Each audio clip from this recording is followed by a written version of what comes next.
Hello students.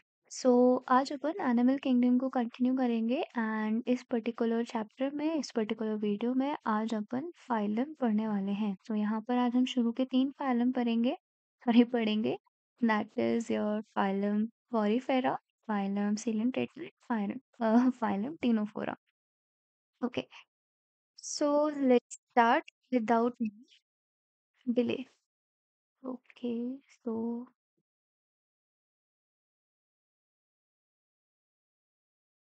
Okay, here comes phylum. अरे आज क्या हो रहा है, मैं क्या बोले जा रही हूँ। Phylum Porifera. Just a second, let me choose the pen and colour. Okay, so अगर मैं फाइलम पोरीफेरा की बात करूँ तो हमने कल वाले लेक्चर में बेसिकली ये पढ़ा था कि जो फाइलम पोरीफेरा है उसमें अगर हम सेल के लेवल पे बात करें तो इसमें लूजली सेल्स जो होते हैं वो एग्रीगेट होते हैं। ठीक है, एंड ये कैसे होते हैं, यहाँ पर आपको प्रॉपर किसी भी चीज़ का सिस्टम नहीं मिलेगा, ऑर्गन नहीं मिलेंगे। जो आपके सेल्स हैं वो ग्रुप ऑफ सेल्स होंगे, वो प्रॉपरली आपके एक फंक्शन करेंगे। ग्रुप ऑफ सेल्स होंगे जो कि एक टाइप के फंक्शन करेंगे। ठीक है, यहाँ पर जो पॉरीफेरेंस हैं, अगर हम सिमेट्री की बात करें तो हमने देखी थी कैसी थी, एसिमेट्रिकल थे। कैसे थे, एसिमेट्रिकल्स थे। वहीं पे अगर मैं पॉरीफेरा के डाइजेस्टिव सिस्टम की बात करूँ तो वो तो प्रेजेंट नहीं होता, बट इनका अगर तुम फिगर देखोगे तो इनके पास सिर्फ एक ओपनिंग होती है, माउथ ओपनिंग, जिसको अपन बोल सकते हैं, या माउथ ओपनिंग भी नहीं बोलूंगी मैं, एक बड़ी ओपनिंग होती है एंड बहुत सारी छोटी छोटी ओपनिंग्स प्रेजेंट होती हैं। ठीक है, now members of this phyla are commonly known as sponges. इन फाइला के मेंबर्स को हम कॉमनली क्या बोलते हैं, स्पंजेस बोलते हैं। दे आर जनरली मेराइन, ये ज्यादातर मेराइन होते हैं एंड एसिमेट्रिकल होते हैं। कैसे होते हैं, एसिमेट्रिकल होते हैं। कल मैंने बताया था एसिमेट्रिकल एनिमल्स वो होते हैं जिनको किसी भी प्लेन में डिवाइड कर लो, ये आपके इक्वल डिवीजन या इक्वल हाफ नहीं देंगे या मिरर इमेज नहीं देंगे। These are primitive multicellular animal. इन्हें प्रिमिटिव मल्टी सेल्यूलर एनिमल क्यों बोला गया है, क्योंकि इनमें बहुत सारे सेल्स जो है वो लूजली एग्रीगेट होते हैं, इस वजह से इनको प्रिमिटिव मल्टी सेल्यूलर बोला गया है। And have a cellular level of organisation. ठीक है, स्पंजेस हैव वाटर ट्रांसपोर्ट और द वाटर कैनाल सिस्टम। ये इनका जो है बहुत कैरेक्टरिस्टिक फीचर है, ये कहीं पर भी आपको नहीं मिलेगा, तो इसको मार्क कर लेना। ये क्वेश्चन भी पूछा गया है कि जो स्पंजेस होते हैं वो आपके वाटर ट्रांसपोर्ट या फिर कैनाल सिस्टम में देखने को मिलता है। Now water enters through the minute pores. जिन छोटे छोटे पोर्स की मैं बात कर रही थी उसे हम बोलते हैं क्या, ऊस्टिया। एंड एक बड़ा जो पोर होगा उसको हम बोलते हैं क्या, ऑस्क्यूलम। उसको क्या बोलेंगे, ऑस्क्यूलम बोलेंगे। ठीक है, in the body wall into the central cavity spongocele from where it goes out through the osculum.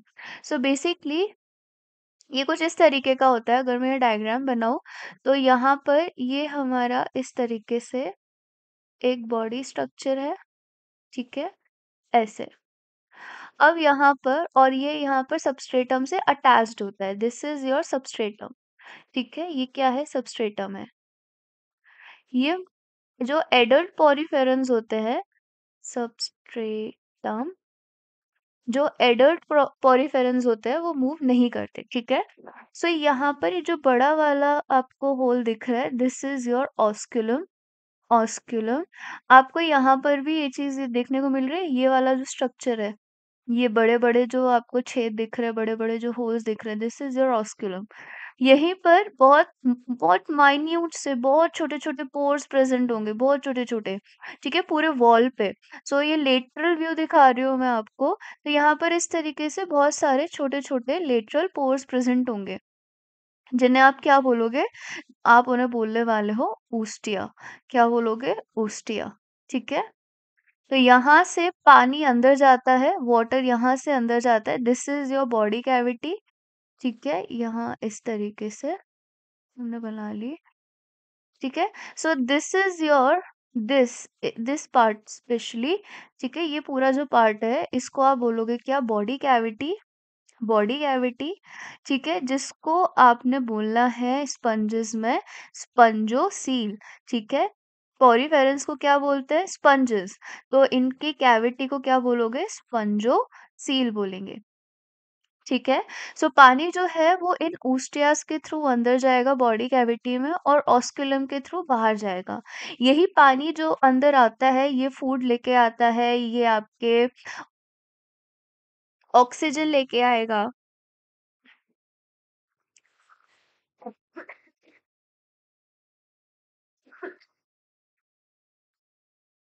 Okay, oxygen लेके आएगा और फिर उसके बाद आपका यहाँ पर और आपके जो भी गैमीट्स हैं उनको भी लेके आएगा, ठीक है?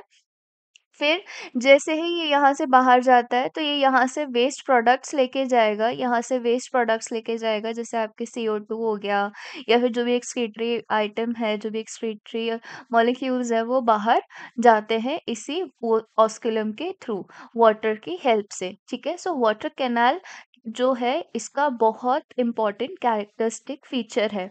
अब यहीं पे ही आपको इसी साइड पे यहाँ पर एक फ्लैजिलेटेड सेल्स मिल जाएंगे इस तरीके से। ठीक है, इस तरीके से फ्लैजिलेटेड सेल मिल जाएंगे पूरी बॉडी पे। ठीक है। सो और यहाँ पर ये जो फ्लैजिला है ये कैविटी के अंदर आपको देखने को मिलेंगी। सो बेसिकली इनको आप बोलोगे कोवानोसाइट्स। क्या बोलोगे? कोवानोसाइट्स। कोवानोसाइट्स। सो ये कुछ इस तरीके से दिखता है कि ये आपके हो गए इस तरीके से सेल, एंड यहाँ पर ये इस तरीके का पूरा कॉलर जैसा बना होता है और फिर इसमें से फ्लैजिला निकलता है। So that's why these cells are also known as collar cells. इनको आप और क्या बोलते हो? कॉलर सेल्स बोलते हो। सो कोवानोसाइट भी पोरीफेरा का एक इम्पॉर्टेंट कैरेक्टरिस्टिक फीचर है। ठीक है। इनका काम है कि जो भी आपके इम्पोर्टेंट मॉलिक्यूल्स है, गेमीट्स है, उनको पकड़ने का काम करते हैं। ठीक है, फूड है उनको पकड़ने का काम करता है बॉडी कैविटी में से। ओके, सो यहाँ क्या लिखा है? The pathway of the water transport.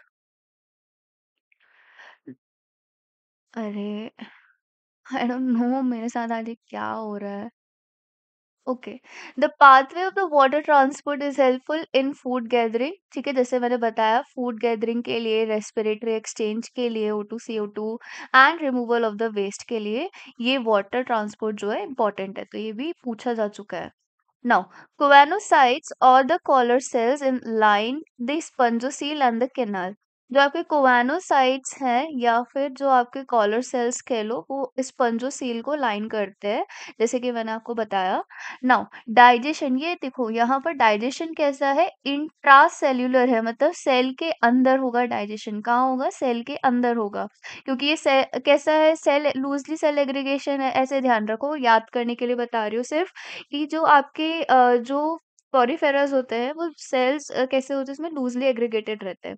ठीक है। सो आपका यहाँ पे कोई प्रॉपर डाइजेस्टिव सिस्टम नहीं है, कोई डाइजेस्टिव ऑर्गन नहीं है, तो सेल्स के अंदर ही डाइजेशन होना है, ऑब्वियस सी बात है। सो इंट्रासेल्युलर डाइजेशन होगा।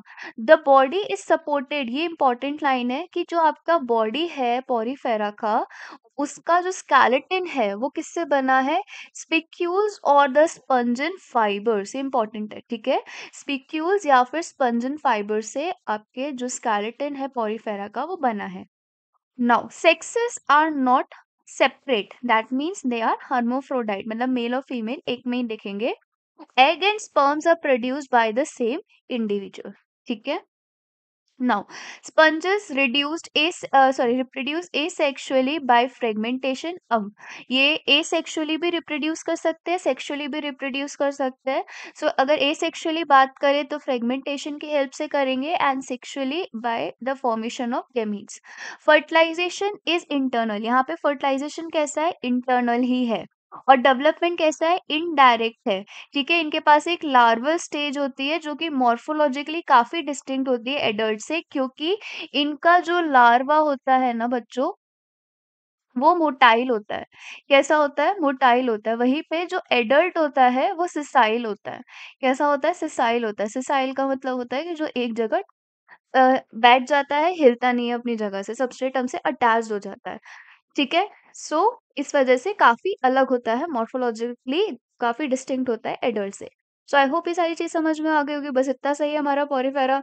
पहले क्या बोलते हैं इसको, स्पंजेस बोलते हैं, एसिमेट्रिकल होता है, मराइन होते हैं, सेलुलर लेवल ऑफ ऑर्गेनाइजेशन होता है, प्रिमिटिव मल्टीसेलुलर एनिमल बोलते हैं। सबसे इम्पोर्टेंटली इसमें वाटर ट्रांसपोर्ट या फिर कैनाल सिस्टम होता है। अब ये क्यों ज़रूरी है?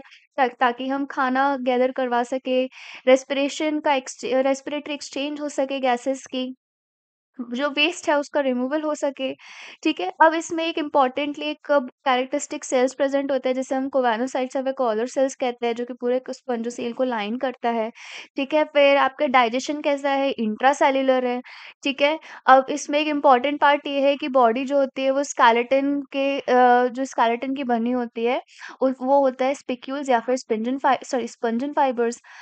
नाउ सेक्सेस कैसे हैं? सेपरेट नहीं है, एक ही में है दोनों, तो इसलिए हम उसको हर्माफ्रोडाइट्स बोलेंगे। एसेक्सुअली ये फ्रेगमेंटेशन के थ्रू रिप्रोड्यूस करता है और सेक्सुअली ये गैमीट फॉर्मेशन करके करता है। फर्टिलाइजेशन इंपॉर्टेंट है, इंटरनल होता है, डेवलपमेंट थ्रू लार्वल स्टेज होता है। लार्वा कैसा होता है? मोटाइल, और एडल्ट कैसा होता है? सेसाइल, सबस्ट्रेटम से अटैच रहता है। ठीक है? आई होप और ये मेरा समझ में आ गया होगा। जिसने मेरी फर्स्ट क्लास अटेंड करी होगी ना, फर्स्ट वीडियो अटेंड किया होगा इस चैप्टर का, उसको ये बिल्कुल भी टफ नहीं लग रही होगी चीज़ें, याद करने में उल्टा आसानी होगी, ठीक है? नाउ अब यहाँ पे मैंने आपको एक बढ़िया-सी पिक्चर दिखाई थी जिसको मैंने खराब कर दी ऑब्वियसली समझाने के लिए, ठीक है? अब यहाँ पर आपको ये एनसीईआरटी का डायग्राम है जो कि इम्पोर्टेंट है अगेन, ठीक है? सो यहाँ पर फर्स्ट डायग्राम किसका दे रखा है? साइकिन, ठीक है? सेकंड डायग्राम किसका दे रखा है? यूस्पोंजिया, एंड थर्ड डायग्राम किसका दे रखा है? स्पोंजिला। ठीक है? आई होप ये चीज़ समझ में आ गई होगी। अब यहाँ पे एग्ज़ाम्पल जो है ये बहुत इम्पोर्टेंट है, क्योंकि यहाँ पर एक चीज़ लिखा है, साइकिन को हम साइफ़ा भी बोलते हैं, ठीक है? स्पॉन्जिला को फ्रेश वाटर स्पंज भी बोलते हैं। तो ये वाला क्वेश्चन मेनली पूछ लिया जाता है, एंड यूस्पोंजिया भी पूछ लिया जाता है कि किसको हम फ्रेश वाटर स्पंज बोलते हैं? तो ये स्पॉन्जिला को बोलते हैं, एंड यूस्पोंजिया को हम क्या बोलते हैं? बाथ स्पंज बोलते हैं। ठीक है? सो अगर आप यूज़ स्पॉन्जिया को देखोगे तो इसे बाथ स्पंज इसलिए बोला जाता है कि हम जो यूज़ करते हैं ना, नहाने के लिए एक सिंपल जो लोफास जिनको हम बोलते हैं, सो वो बेसिकली इस तरीके के ही दिखते हैं, जस्ट जो आपके झाग बनाने के लिए काम आता है, बेसिकली एक लेमन लैंग्वेज में समझाने की कोशिश करूँ। सो वो जो होता है आपका इस तरीके का दिखता है, जो स्पंज होता है ना वो इस तरीके का दिखता है ना? तो इसलिए इसको बाथ स्पंज भी बोला जाता है, you Spongia. Now Spongilla is a fresh water sponge, क्योंकि ये आपका सिर्फ़ एक ऐसा स्पंज है जो कि आपको फ्रेश वाटर में देखने को मिल जाएगा, नहीं तो पोरिफेरा की आधे से ज़्यादा जो मेजॉरिटी है वो कहाँ रहती है? आपके मरीन में रहती है, ठीक है? ओशंस में रहती है। Fine. Moving towards the next topic, that is your phylum coelenterate. ये भी छोटा टॉपिक है। इसे हम निडेरियंस भी बोलते हैं, क्योंकि इसके अंदर एक स्पेशल टाइप ऑफ सेल्स होता है जिसके बेसिस पे इसका नाम रखा गया है, जिसे हम बोलते हैं क्या? निडोसाइट्स। सो यहाँ निडोब्लास्ट या निडोसाइट्स, यहाँ पे तुम मेरा स्ट्रक्चर भी दिया हुआ है, ये वाला, ठीक है? Okay. So they are aquatic, mostly marine, sessile और फ्री स्विमिंग। सो ये जो आपके सीलेंट्रेट्स होते हैं ना, ये ज्यादातर कैसे होते हैं? एक्वेटिक होते हैं। एक्वेटिक में भी ये आपके मेराइन सबसे ज्यादा देखने को मिलते हैं। ये सिसाइल भी हो सकते हैं, मतलब एक जगह रहने वाले, या फिर फ्री स्विमिंग भी हो सकते हैं। ये कैसे है? Radially symmetrical animal. अब ये कल वाला लेक्चर जिसने अटेंड किया होगा उसको ये याद करने के लिए जरूरी नहीं है, क्योंकि उसमें एक रेंज दी हुई है, ठीक है? सो ये कैसे हैं? ये रेडियली सिमेट्रिकल एनिमल्स हैं। Now the name Cnidaria is derived from the cnidoblast और नीडोसाइट, ठीक है? Which contain the sting capsule और द नेमेटोसाइट्स। सो यहाँ पे जब आप इस फिगर को देखोगे, सो यहाँ पर ये कैप्सूल प्रेजेंट हुए और ये कि फ्लैजेला जैसा, स्टिंग जैसा प्रेजेंट है। सो बेसिकली ये पॉइजनस होता है। ये बेसिकली प्रे को आपके लेने के लिए या कंज़्यूम करने के लिए या फूड को लेने के लिए यूज़ किया जाता है, ठीक है? So cnidoblasts are used for anchorage, ये एंकरेज के लिए भी काम आता है, डिफेंस के लिए भी काम आता है, एंड कैप्चर ऑफ प्रे के लिए भी काम आता है। ठीक है, 3 काम होते हैं। Cnidarians exhibit tissue level of organisation. ठीक है, कैसा ऑर्गेनाइजेशन है? टिश्यू लेवल ऑफ ऑर्गेनाइजेशन है। अब यहाँ से आपकी जर्म लेयर्स के बारे में स्टार्ट हो जाता है। तो यहाँ पर ये डिप्लोब्लास्टिक है। कैसे है? डिप्लोब्लास्टिक है, मतलब ये 2 जर्म लेयर से बने, that is ecto and endo. Now, they are central gastrovascular cavity with single opening mouth on hypostome. So basically यहाँ पर सिर्फ एक ही ओपनिंग प्रेजेंट होती है, ये वाली यहाँ पर एक ओपनिंग प्रेजेंट होती है। बाकी कहीं पे भी तुमको ऑल ओवर द बॉडी कहीं पर भी नहीं देखने को मिलेगी, जिसे आप क्या बोलोगे? हाइपोस्टोम। क्या बोलोगे? हाइपोस्टोम। एंड इस हाइपोस्टोम में से बहुत सारे क्या निकले हुए हैं? टेंटिकल्स निकले हुए हैं। टेंटिकल्स निकले हुए हैं। ठीक है, now the digestion is extra cellular. जब भी मैं स्किप करती हूँ तो यहाँ पर क्यों चेंज हो जाता है, कोई ना। Digestion is extra cellular, digestion दोनों ही है, एक्स्ट्रा सेल्यूलर भी है और इंट्रा सेल्यूलर भी है यहाँ पे। Some of the cnidarians, that is like example corals, have skeleton made up of calcium carbonate। तो ये important line है कि निडेरियंस जैसे कि जो कोरल्स है वो किससे बने हैं? कैल्शियम कार्बोनेट से बने हैं। ठीक है, now cnidarians exhibit 2 basic body form, जिसे आप क्या बोलते हो? Polyp and medusa. अब यहाँ पे ये लाइन जो है, इधर जब मैं पढ़ाऊं तो ध्यान देना। The former is a sessile and cylindrical form like hydra।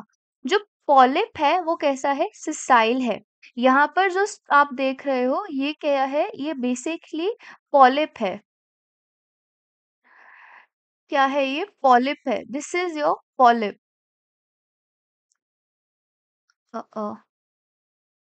This is what your polyp. Okay, this is your what? Polyp. ठीक, तो ये कुछ सिलेंडर जैसा स्ट्रक्चर दिख रहा है, पूरा ऐसे सिलेंडर जैसा। ठीक है, सो ये सिलेंड्रिकल फॉर्म में होता है पॉलिप। और वहीं पे एक जो मेड्यूसा है वो कुछ इस तरीके का होता है, umbrella shaped. This is what your umbrella shaped medusa. Medusa. ठीक, now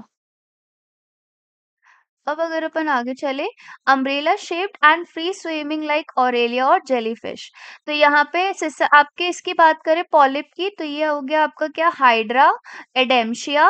where as the latter is the umbrella shape, that is यहाँ पे मेड्यूसा के एग्जाम्पल की बात कर रहे हैं, ऑरेलिया और जेलीफिश। जेलीफिश तो लोगों ने देखी होगी, तुम लोगों ने लाइक एक्वेरियम में या फिर मूवीज में या ऐसी कभी पिक्चर में भी देख ली होगी। सो और जेलीफिश को अगर आप देखोगे तो उसका भी शेप कुछ ऐसा अम्ब्रेला शेप्ड होता है, उसमें से टेंटिकल्स निकलते हैं, उसकी हेल्प से वो मूव कर पाता है। सो ये कैसा होता है? ये फ्री मूवेबल होता है जेलीफिश, और उल्टा अम्ब्रेला जैसा लगता है ओरेलिया या फिर jellyfish. Those cnidarians which exhibit in both form exhibit alternation of generation, that is polyp produce medusa asexually and medusa forms the polyp sexually। So इसके लिए मैंने एक बहुत छोटू सा शॉर्ट फॉर्म बताया है, that is your PAM। That is polyp जो होगा, जो पॉलिप होगा वो मेड्यूसा को प्रोड्यूस करेगा एसेक्सुअली। एसेक्सुअली। सो अब इसका वाइस वर्सा कर दोगे, दैट इज इसका उल्टा कर दोगे, वाइस वर्सा तो नहीं, जब मेड्यूसा से पॉलिप करोगे तो ये सेक्सुअली प्रोड्यूस करेगा। ठीक है, बस आपको एक ही याद रखना है, यहाँ पे सिर्फ एक ही याद रखना, दैट इज योर पेम। ठीक है, polyp produce medusa through a sexual process. Done. I hope ये चीज समझ में आ गई होगी। एग्जाम्पल क्या हो गया? ओबेलिया। एंड इस प्रोसेस को हम क्या बोलते हैं?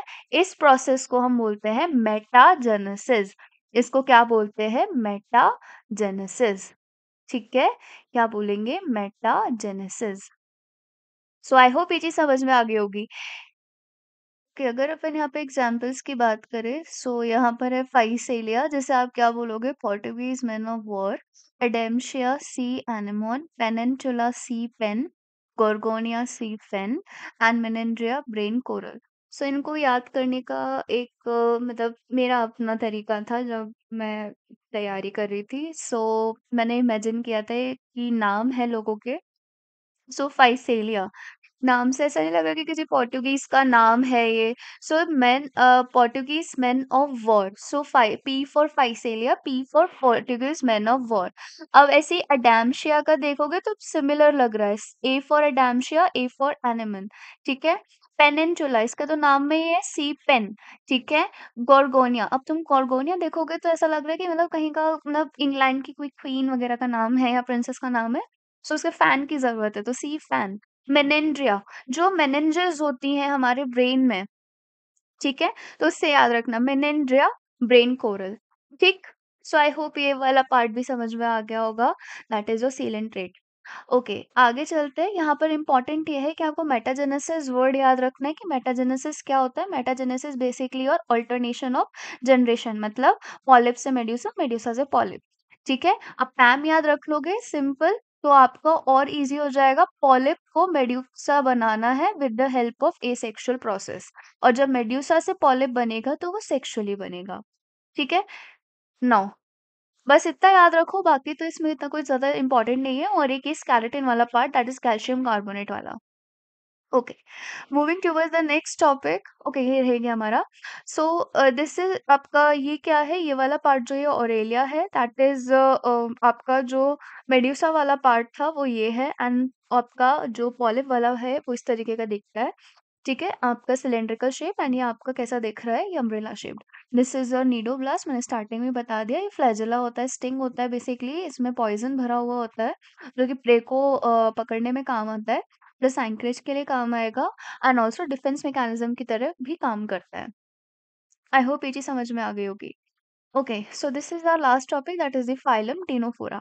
सो अगर मैं फाइलम टीनोफोरा की बात करूँ, सो ये ऐसा फाइलम है जो कि रात में चमकता है, या ऐसे रात में ना बोलूँ तो बेसिकली अपने जो आप ओशंस में देखोगे तो ये हर टाइम ही चमकता है, बट ये जब सरफेस पे देखते हो तो थोड़ा चमकता हुआ दिखता है।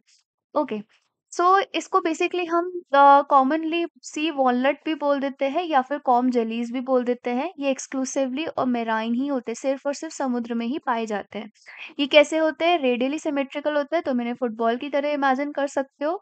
ठीक है। सो रेडियली सिमेट्रिकल होता है, डिप्लोब्लास्टिक ऑर्गेनिज्म होते हैं। ठीक है। ये टीनोफोरा और निडेरियंस, ये आपके कैसे हैं, डिप्लोब्लास्टिक हैं। अगेन, टीनोफोरा और निडेरियन कैसे हैं, टिश्यू लेवल ऑफ ऑर्गेनाइजेशन है। ठीक है। अब इनमें 8 एक्सटर्नल रोजेस प्रेजेंट होती हैं। ठीक है। सो यहाँ पर इस तरीके से ये 8 एक्सटर्नल रोजेस प्रेजेंट होती है, रोज ऐसे प्रेजेंट होती हैं ये। ठीक है। नाउ डाइजेशन कैसा है, इसमें भी एक्स्ट्रा सेल्यूलर और इंट्रा सेल्यूलर, पिछले वाले फाइलम में भी एक्स्ट्रा सेल्यूलर और इंट्रा सेल्यूलर था, यहाँ पर भी इस तरीके का है। ओके, ये वाली लाइन रहेगी। The body bears 8 external rows of ciliated comb plates which help in locomotion. तो इनका काम क्या है, इन सीलिएटेड प्लेट्स का लोकोमोशन का काम होता है। नाउ एक इम्पॉर्टेंट ये वाला जो पॉइंट है, अगर पूछते हैं तो यहाँ से पूछ लेते हैं कि बायोल्यूमिनेसेंस जो आपकी एक प्रॉपर्टी है, वो आपको टिनोफोरा में देखने को मिलती है। Bioluminescence is basically, luminescence is what, light. ठीक है। और बायो मतलब कोई भी लिविंग। सो अपने आप से लाइट प्रोड्यूस या लाइट एमिट करने की इनमें प्रॉपर्टी होती है, is well mark in ctenophores. अब यहाँ पे सेक्सेस जो होते हैं वो सेपरेट नहीं होते, दे आर नॉट सेपरेट। कैसे हैं ये, हर्माफ्रोडाइट है। Reproduction will take place only by sexual means. Although ये हर्माफ्रोडाइट्स हैं, बट इसमें सिर्फ और सिर्फ सेक्सुअल मीन्स के थ्रू रिप्रोडक्शन होगा। फर्टिलाइजेशन कैसा है, एक्सटर्नल है, जिसमें इनडायरेक्ट डेवलपमेंट हो रहा है, मतलब लार्वा का फॉर्मेशन होगा। ठीक है। लार्वा का फॉर्मेशन होगा। दो ही एग्जाम्पल है यहाँ पे, प्लूरोब्रैकिया एंड टीनोप्लेना। ठीक है। Pleurobrachia and Ctenoplana.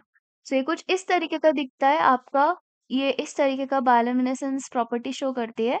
एंड ये हमारा एनसीईआरटी का डायग्राम है प्लूरोब्रैकिया का।